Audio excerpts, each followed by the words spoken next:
So I'm here today with Florian Kast. Florian's one of our customer success managers in the US.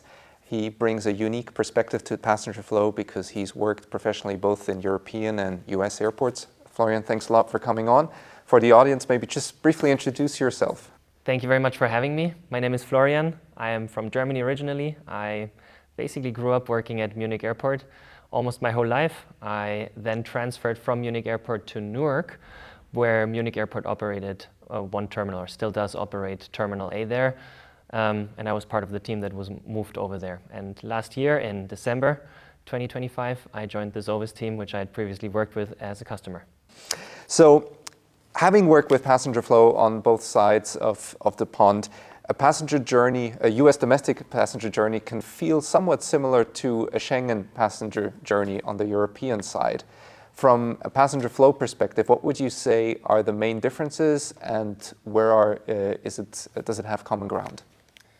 Yeah, obviously, I think the big one that stands out in the US airports is that we have the travel document checkpoint, the so-called TDC, the desk that is right before you actually enter into the security lines, which the US customers are not used to. Sometimes US airports will have e-gates to actually enter the queuing space, which is also very common in Europe. But even after that point where you already scan your boarding pass, in the US you will always find the TDC, where your actual identity gets verified by an official from the authority that actually controls you then, the TSA in the US. So speaking of the TSA, it's a very strong brand in the US. It's known by almost every traveler in the US.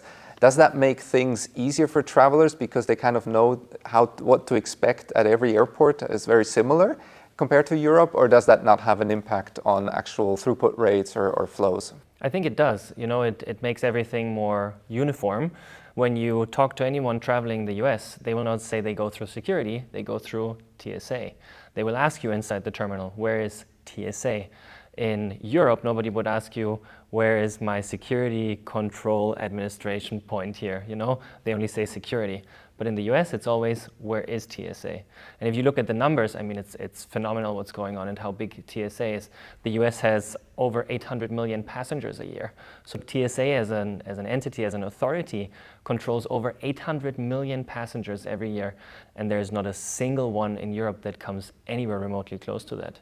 Even if there were a national brand somewhere in Europe, they would have significantly less than that. And most times in Europe, you find them smaller organized, that it's on state level, sometimes even airport level.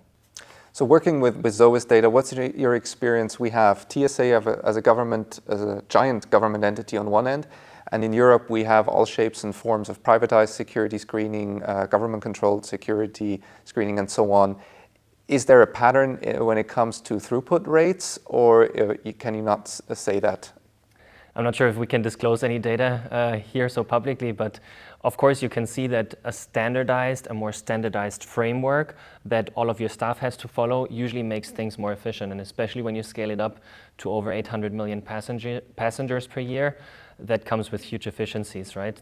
Every TSA employee follows the exact same rules and regulations, whereas in Europe, of course, the different entities have high standards that are ruled and regulated by European laws, but in detail, they will still be quite different in their execution.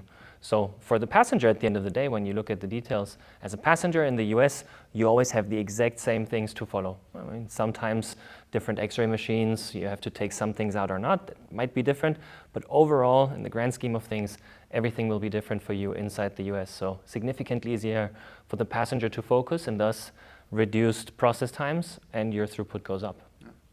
And then what always strikes me when I travel to the US is the number of security screening products that you would have at a typical TSA checkpoint. You have your TSA Pre, you have your general queue, you have your PRMs, you have your clear, and so on and so on. From a passenger flow perspective, do you see this as something that should be replicated in Europe more broadly, or does that actually slow down the overall checkpoint performance due to complexity? This is, I guess, a personal preference, or maybe if you asked aviation experts, I would hope that most of them would agree with me that less is better. For a passenger that approaches a checkpoint, you want an easy overview of what's going on. Where do I have to go? Which line is mine? In the US, you will find a lot of different services, as you said. You have TSA PreCheck and you have Clear. So for those, you actually have doubled services because you have Clear PreCheck and Clear non-PreCheck, plus the normal PreCheck, a normal line, a premium line, usually a PRM with reduced mobility line, et cetera, right? So it's a lot, and it's hard to keep the overview as a passenger, so you will very frequently find the question of where do I even go? I feel like in Europe it's a bit more restricted and more standardized, which makes it easier for, I would say, the standard passenger. But obviously you're then also missing out on premium benefits, right? We have a lot of travelers in the US that get their status based on credit cards or just their general airline status, and they want those special services. United and Delta offer for their status customers that they get Clear as part of their service. And of course, those customers want that and benefit off of that greatly. So that's also part of their customer experience. Let's talk about another US peculiarity. It was very much known inside the US. Outside the US, you have to explain it briefly. Let's talk about K9. What is it, and how does it impact queuing, and what challenges does it present when it comes to measuring queues?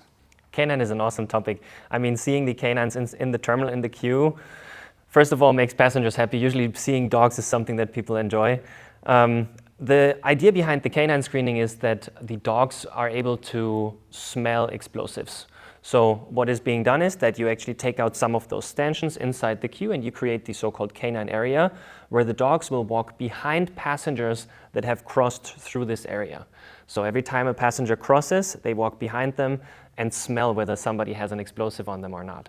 That way you already take the question of, are explosives anywhere here, out of the whole security checkpoint conversation. So basically what it means is every passenger that has passed a dog becomes a pre-check passenger, so to say. So you have an easier process for them. They don't have to take their jackets off. They can keep their shoes on. There's a few things that change. And that will then afterwards increase the throughput of the actual security lanes. So that's the whole K9 process. It's complicated to set up. You need to be very careful in how it's set up. The airflow matters. When we planned for a terminal in the US, we actually had to check the airflow within the terminal and build additional walls inside the queuing just to make sure that the airflow will be in the right direction so that the dog can smell behind a passenger. So it's really complex for the operator. At the end of the day, it will increase the throughput because you just reduce the processing times within the actual security checkpoint. Now, the US, as the biggest domestic air travel market in the world, some of the biggest terminals in the world, some of the biggest checkpoints in the world, can you share a bit around how Xovis is used across US airports, and what are some of the most pronounced challenges that we encounter from a passenger flow perspective? I think a reason why we've grown so much in the US to, I think, about 25 airports by now, is the complexity of queuing systems in the US. As I mentioned, you have so many different kinds of services, and queuing scenarios are often quite flexible, which can be hard for systems to track, but you can really tell that our solution is very, very much able to track individuals even in changing queuing scenarios, which is fascinating once you see it inside our system. No matter how big the change is, even day to day, that are made by the operations team out of pure necessity, needing more space for one queue and taking away space from another queue, we are still very much able to track that and give accurate wait times and other KPIs during those times. Wow, fascinating. Yeah. This has been super helpful and super interesting. Now, to close out with one question, airports are often known for overpriced and maybe not the most attractive food options. What's that one airport in the US that you would say goes totally against that trend? Oh, can I say one or can I say two? You can go for two.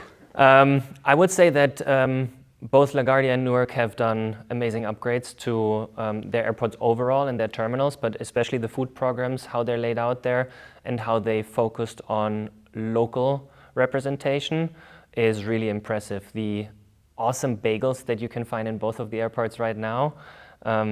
I mean, I know that you were there visiting one time, and we had a very, very good bagel one time together, and that really stands out for the New York area. So I have to name both of them. All right. Thanks a lot for coming on. Thank you very Florian. much.